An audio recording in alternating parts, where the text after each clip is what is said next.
नमस्कार मेरे प्यारे साथियों, आज के इस वीडियो में आप सभी को यहाँ पे क्लास 10th के फिजिक्स के पहला चैप्टर प्रकाश के परावर्तन और अपवर्तन से रिलेटेड यहाँ पे सारे एमसीक्यू यानी कि ऑब्जेक्टिव प्रश्नों को कराऊंगा और इसी तरह के प्रश्न आपको एग्जाम में देखने को मिलेंगे।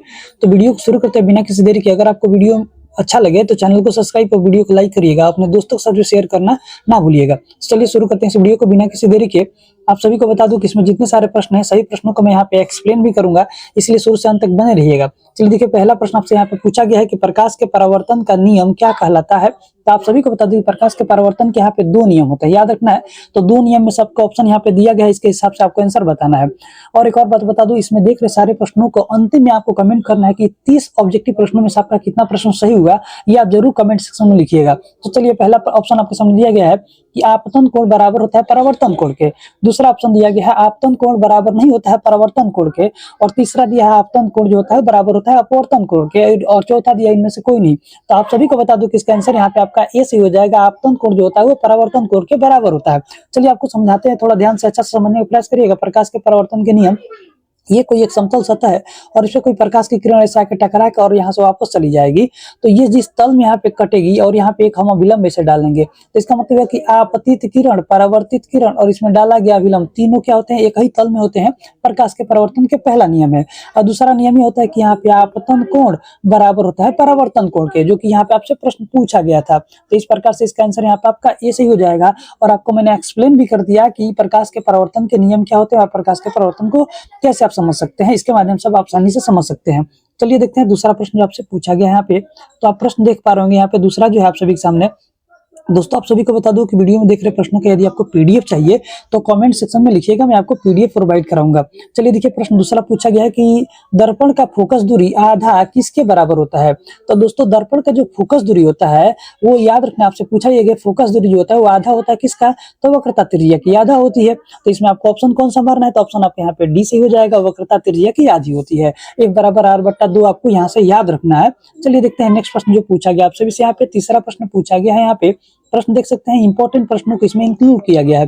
देखिए प्रश्न है कि अवतल दर्पण में वस्तु फोकस और ध्रुव के बीच हो तो प्रतिबिंब कैसा बनता है। तो दोस्तों मैंने आपको क्लास में बताया हुआ था कि यहाँ पे अवतल दर्पण में लगभग 6 प्रकार के यहाँ पे प्रतिबिंब बनते हैं। उसमें से आपसे पूछा ये गया है कि जब आप वस्तु को फोकस और ध्रुव के बीच रखते हैं, यानी कि मैं आपको थोड़ा एक्सप्लेन कर दूं फिगर के माध्यम से, आपका अवतल दर्पण हो गया और यहाँ पे आपका ध्रुव होता है और यहाँ पे आपका फोकस यानी कि एफ होता है। और फोकस और ध्रुव के बीच में आप यानी कि वस्तु को यहाँ पे रखिएगा तो वस्तु का प्रतिबिंब कहाँ और कैसा बनेगा। तो देखिए कुछ इस प्रकार से इसका प्रतिबिंब बनता है, ऐसे चला जाता है किरणें और यहाँ पे इधर कहीं कट करती है दोनों, तो दर्पण के किधर बनता है, तो पीछे बनता है और वस्तु से बड़ा बनता है और सीधा बनता है, आप सभी को पता है। तो इस प्रकार से ऑप्शन आप ढूंढिए इसमें कौन सा सही हो जाएगा।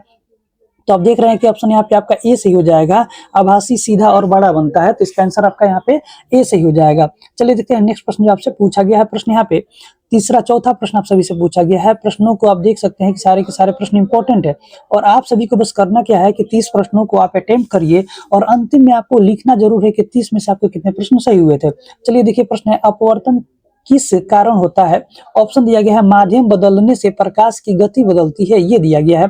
यहाँ पे ऑप्शन प्रकाश का रंग बदलता है, दर्पण की दूरी बढ़ती है, या इनमें से कोई नहीं। आपको बता दूं कि यहाँ परावर्तन जो होता है मुख्य रूप से वो यहाँ पे आपको याद रखना, माध्यम बदलने से प्रकाश की गति बदलती है, ये आपका आंसर यहाँ पे ऑप्शन ए सही हो जाएगा। चलिए देखते हैं नेक्स्ट प्रश्न जो पूछा गया है। पांचवा प्रश्न आप सभी के सामने ये दिया गया है, देख सकते हैं। प्रश्न ये है कि ये देखिए पांचवा प्रश्न आप सभी से पूछा गया है। प्रश्न कि उत्तल दर्पण से बनने वाला प्रतिबिंब कैसा होता है।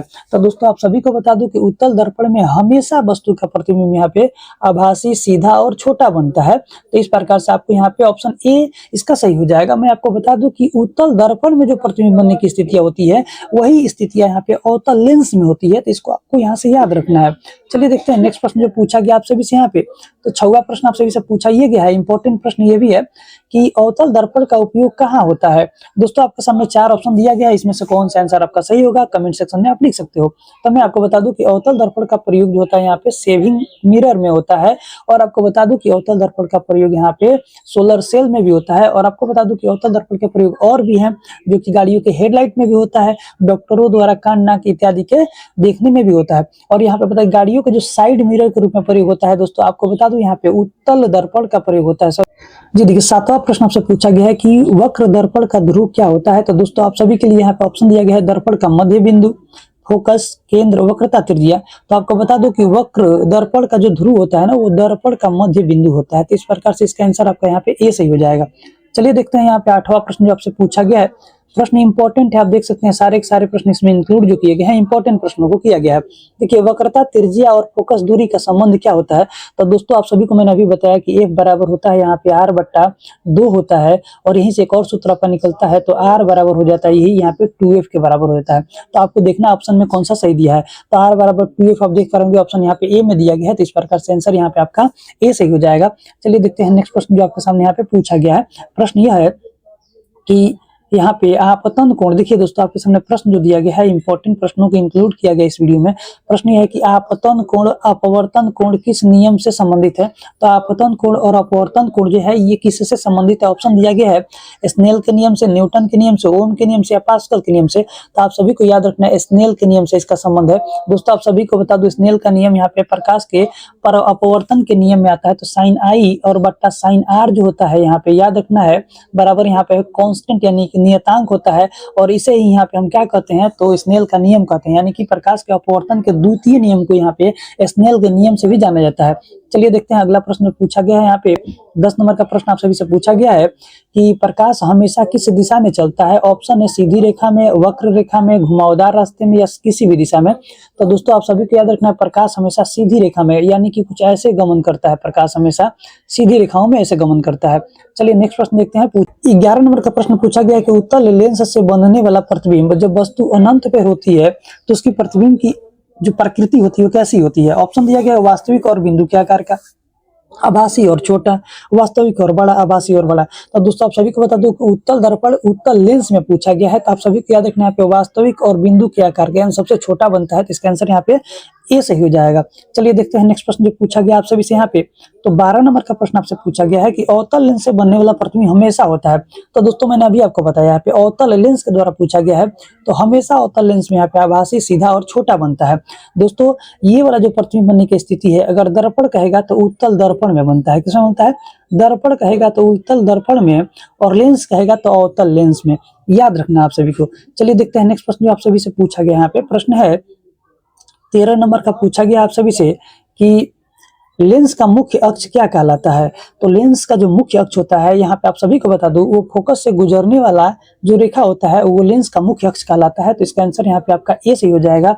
दोस्तों आप सभी को बता दूं ये जो कोई यहाँ पे दर्पण हो गया, और दर्पण के ठीक मध्य बिंदु से जो गुजरता है उसे प्रधान अक्ष या मुख्य अक्ष के नाम से भी जाना जाता है इस रेखा को। चलिए नेक्स्ट प्रश्न देखते हैं आपके सामने जो पूछा गया प्रश्न है यहाँ पे। देखिए प्रश्न है 14 नंबर का आप सभी के सामने कि स्नेल का नियम क्या बतलाता है। तो मैंने अभी आपको बताया स्नेल का नियम क्या बतलाता है। तो प्रकाश के अपवर्तन के द्वितीय नियम यानी साइन आई बट्टा साइन आर जो होता है बराबर सी यानी कि नियतांक होता है, यही इसका आंसर हो जाएगा, जो कि आपको ऑप्शन यहाँ पे ए में दिया गया है। तो इसका आंसर यहाँ पे आपका ए सही हो जाएगा। चलिए देखते हैं यहाँ पे 15 नंबर का प्रश्न जो आपसे पूछा गया है। देखिए प्रश्न आप सभी के सामने ये है कि कांच में प्रकाश की गति हवा की तुलना में कैसी होती है।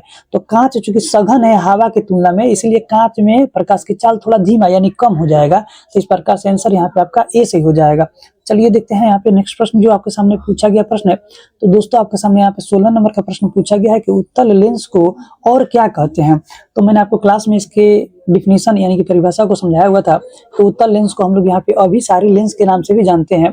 आपको बता दूं कि जैसे हम लोगों ने उत्तल लेंस के बारे में ऐसा पढ़ा हुआ था, ये हमारे सामने उत्तल लेंस है और इसकी प्रधान अक्ष हो गई।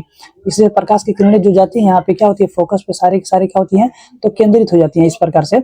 इसीलिए यहाँ पे क्या करते हैं, प्रकाश के सभी किरणों क्या करते हैं, एकत्रित कर लेता है, जिस कारण से उत्तल लेंस को हम लोग अभिसारी लेंस के नाम से जानते हैं, और अवतल लेंस को हम लोग यहाँ पे अपसारी लेंस के नाम से भी जानते हैं। ये भी आपको यहीं से याद रखना है। चलिए देखते हैं नेक्स्ट प्रश्न जो पूछा गया है। 17 नंबर का प्रश्न आपसे पूछा गया है कि अवतल लेंस को क्या कहते हैं। दोस्तों अभी मैंने आपको बताया अवतल लेंस को यहाँ पे हम लोग क्या कहेंगे, तो अपसारी लेंस कहेंगे, क्योंकि अवतल लेंस जो होता है कुछ इस प्रकार से होता है, और इसमें जब प्रकाश की किरणें इसमें एंट्री करती है तो क्या होती है, ये सारी की सारी यहाँ पे फैल जाती है, इनकी चित्रा के बाहर की तरफ ऐसे फैल जाती हैं। तो इस प्रकार से ये क्या करता है, प्रकाश की किरणों को अप कर देता है, फैला देता है, जिसके कारण इसे हम लोग यहाँ पे अपसारी लेंस कहते हैं। चलिए नेक्स्ट प्रश्न देखते हैं जो आपसे पूछा गया। देखिए दोस्तों 18 नंबर का प्रश्न पूछा गया है, इंपॉर्टेंट प्रश्नों को इंक्लूड किया गया है इसमें। अवतल दर्पण का फोकस बिंदु कहाँ स्थित होता है। तो दोस्तों आप सभी को बता दूं अवतल दर्पण में पूछा गया है कि फोकस दूर किधर होता है।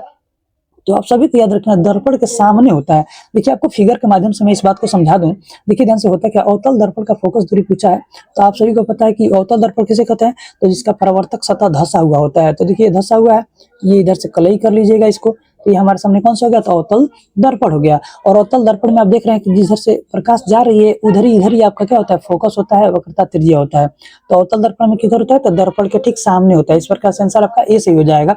चलिए नेक्स्ट प्रश्न देखते हैं आपके सामने जो पूछा गया।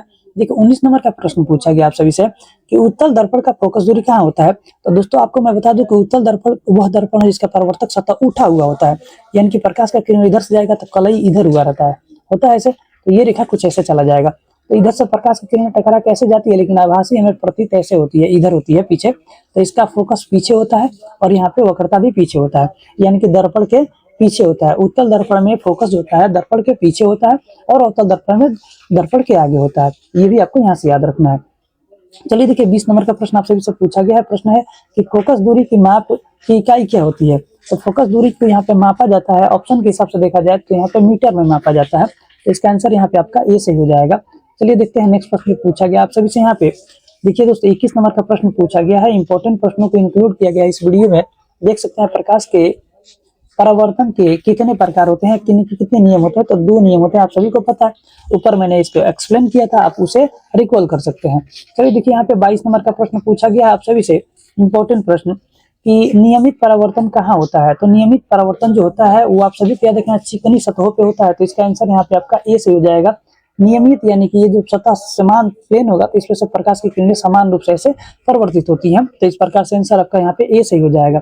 चलिए देखते हैं नेक्स्ट प्रश्न जो पूछा गया आप सभी से यहाँ पे। प्रश्न है कि प्रकाश के अपवर्तन में कौन सी राशि बदलती रहती है। तो दोस्तों आप सभी को बता दूं जो प्रकाश की अपवर्तन होता है तो इसमें जो राशि बदलता है आपको याद रखना है यहाँ पे गति और दिशा और तरंग दैर्घ्य। यहाँ पे आप सभी को बता दूं कि दोनों ए और बी दोनों तरंग दैर्घ्य भी बदलता है और गति और दिशा भी बदलता है प्रकाश का। तो आंसर आपका यहाँ पे सी सही हो जाएगा।